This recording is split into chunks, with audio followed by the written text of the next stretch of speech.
I've been in many homes in the United Kingdom and in Europe that are much more grand than this, but for Vancouver, this is definitely, most definitely one of the finest homes in the city. It's certainly one of the most famous historical houses in Canada. 1960, when the house was closed down, everything was auctioned off. And then when the University Women's Club bought the house, they needed to furnish it. So a lot of people just volunteered to donate furnishings back. And we do have some lovely pieces that were donated back. This painting is by Sandrucci, and this was an original owned by the McRaes. It's a young man flirting with a young lady, and her parents are, beside themselves with the passion that he's showing towards her. It's the McRae family crest. And a lot of people say it's an Edwardian mansion. It's not typically Edwardian at all. It's just the Edwardian era, not an Edwardian, architecturally Edwardian house.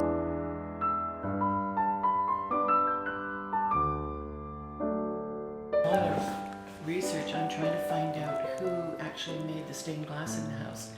We haven't been able to trace it yet. Kathy's looked in Vancouver archives.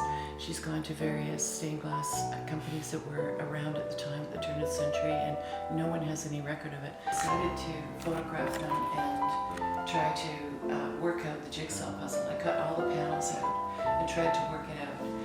Took me almost 2 years to sort it out, and we'll never know for sure if it's accurate or not. It's meant to be apparently blue sky showing through clouds. We'll never know for sure unless we can find the original drawings.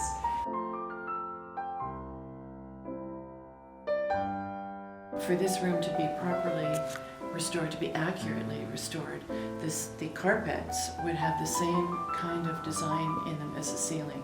It would look almost as if a mirror was on the floor reflecting what's in the ceiling. This is Edson.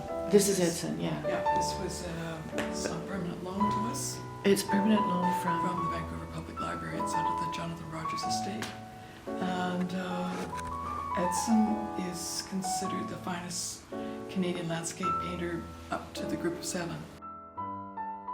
Mrs. McRae did all this crewel work, and when the University Women's Club took over the house, the curtains that were here were absolutely faded and worn out. So our members painstakingly took the crewel work off the old curtains and transferred it onto this fabric. But these are the Minnesota bluebirds. And of course the McRaes are from Minnesota. The house itself is such an important building for the history of Canada, not just Vancouver. And of course it's a designated heritage site.